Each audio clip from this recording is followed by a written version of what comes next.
ございまして、このことからですね、私はちょうど並行してですね、私の実践をお連れしていきたいと思いますが、私はですね、35歳の時に営業部長をやってました。その時にナンバー2からですね、明日5時半に来いと、朝の5時半に来いと、何ですかだから富士、今はないんですけど、西町の富士ホテルというところですね、沖縄県倫理法人会の設立総会があったわけですよ。これ僕分かりませんよ。倫理法人会って何なのか全く分かりません。で、連れられてってですね、この時に千葉の有名な法人会を立ち上げた千葉の竹内長太郎さんとお会いしてです、飯交換をしました。でも残念ながら私は寝てました。真っ暗です意味が分からないですから。ほんでそのままほったらかしして行ったことがございます。ところがそれからですね、38歳の時に社長になりました。38歳の1月から社長業を始めました。全く分かりません。社長として何をしていいか全く分かりません。したら本を読んだらですね、会社、利益の出てる会社は社長が朝が早い。で、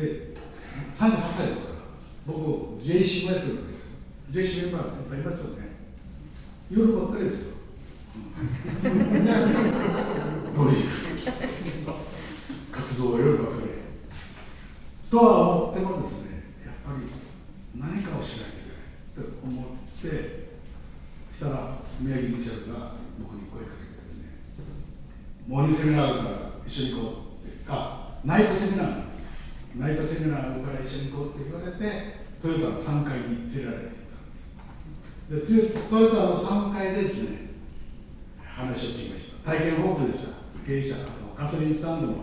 女性経営者でした。その方が話をトントンとしたって、僕飲み込んでいったんですね。で、もっと聞きたいと思った時に、はい、時間になりましたので、これで終わります。もっと聞きたい方は明日の朝来てくださいって言われて、明日の朝、嘘だろって言っても、なんとか起きてですね、来ました。それから使われましてね。で、道原さんは役員にならないんですよ。親父が役員やってるから。後から僕、親父に、なんで道原さん入れないの入れないんですかって言ったら、何を言ってる同じ会社から2人の役員が出たら、お前、会社作れるだろうって、ちょっと話しちゃうんじゃないのって、経営者が勉強する会なのにっていう気持ちだったんですが、まあ、それで5年間、僕、青年官僚です。あの時はね、役割に対する人気っていうのはなかったんですね。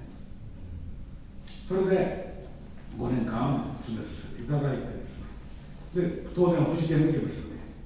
富士県向いてトイレの外についてやるというようなことも体験をさせていただいたんですね。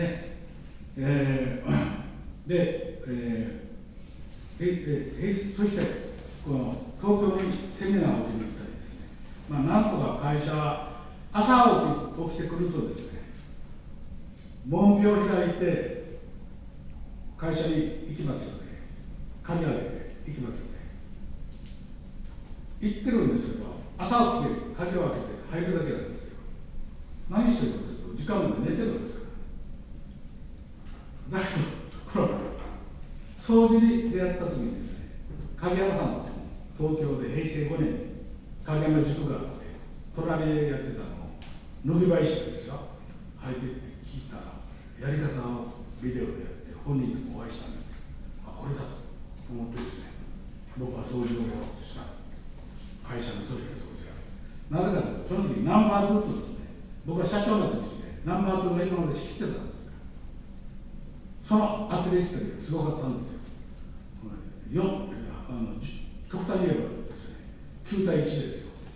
社員全部残りついてますから、僕一人ことですよね。こんなことにならないというふうなところで、何をしてもうまくいかない。セミナーの M サイ知ってますよね。MSI にも突っ込んで、社員を突っ込んで、それでもじゃあもうこれしかないなと思ってトイレの掃除を始めたんです。トイレの掃除は朝、たまたま歩いて3分のところにうちがありましたもんですから、朝起きてですね、知らんぷりしてですね、トイレの掃除を始めて、その時にちょうどゴルフ高校のトイレの掃除やるよって言われて、腹立ったんですね。で、知らんぷりしてトイレの掃除をしてるにもかかわらずですよ、3ヶ月も経って、なんで社員に気づかないこの野郎矛盾してますよね。もっと気づけよ、俺が掃除をやってるんだよって。ところがね、半年間気がだらけですから、わじわじしながらトイレ掃除してるんですから、あっちこっち頭バンと流しに脳天を入らんかったりブーツはこう下でこうやるとペシッてこれだったりね。だから怒ってやるもんじゃないですよ笑顔でやられるといけないですね。そのうちですね、まあなんていうんですかね、まあいいかと思ってもう2回もやったんだからどうせ気づかないしもう変化もないしやめようかなと思ってたら、私があんまり評価をしてない倉庫の部長さんがですね、朝礼でね、お前たちトイレをきれいにして使わんとダメだよ、誰がそうしてるのとか、社長がそうしてるんだよ、これやめようと思ってるのに、ああ、まさやなって思ってですね、そこのトイレは彼に任せました。私は奥のトイレ、もっと大きいトイレがあるんですね、倉庫ですから、そこのトイレを一緒に1年ぐらいやってですね、社員の皆さんが、彼が声をかけて、社員の皆さんが集まってきてですね、クリーンアップ委員会っていうのを作って、今、交代です。今でもついてるんですよ。まあ、そういうことで、その人に頭を下げることができたんですね。なんとかね、協力してやってくれないかと。僕は最後まで面倒見るからというふうに言われたんですね。一時後にこの方、僕のところに来てですね、社長、とてもすみませんでした。謝ってきたんです。どうしたんですか？いや、あなたがやってることは、ね、間違ってない。だけどね、自分はどうなるか不安だった。だから最後まで面倒見て言われたんでですね、ありがたいなと思って帰ってきましたっていう。それ以来彼と二人三脚でですね、会社を立てて35億まで40億まで上げていったんですよ。今そうだよね、自宅にいます。会社に来た健康ですよ。もうまだ優秀なんでね。それでまあそういうこともございました。それで、苦難はその2番目なんですが、これ掃除でなんとか乗り換えたんですよ。それから我が社の大手がうちの兄がやってた会社がある日突然僕呼ばれてですね、お前やれと、俺もやめると、もう自業ですから話をしたんですけどね。で、まあ年若いですが、それが会社で事情を受け取って、僕はそこの会社の役員でも何でもないんですよ。ないんですけど、取引先ですから、我が社はことぶさん代理店なんですよ。そういうようなことで受けたらとんでもない決算書がですね、約10億の会社なんですよ。5年間で10億作った無借金の会社ですよ。これ、うちの兄がね、悪いことしたわけじゃないんですよ。皆さん、よく気をつけなくちゃいけないのはですね、1億の倉庫がですよ、1億しか入らない倉庫がですね、飯島の倉庫に移ったんですよ。3億ぐらい入る倉庫だったんですよ。自然と膨れ上がっていって、3億あったものを回転が出てきて、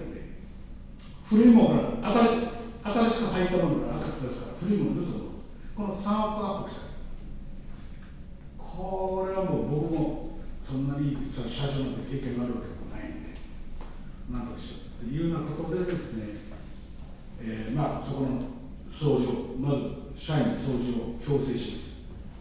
ブームになら僕も掃除を一緒にやっていた。まあそうは言ってもどうしていいか全くわからないんで、2か年間こうグループで野崎さんと一緒に入ってどうしようかっていう。野崎さんは親父の代表としてですからね、たところで、なんと小田原表情って知ってますか、皆さん。何もしないで会議でしたら年間1億負債出て、2回目ですが2億負債が埋めなかったんですよ。で、親父に呼ばれてですね、親父パーキンソンでも会社出てきてませんので、印鑑はお前なんとかせという印鑑は後でした。それからなんとかですね、分かりました。じゃあ、親父の財産全部売りますよ。そういうようなことでですね、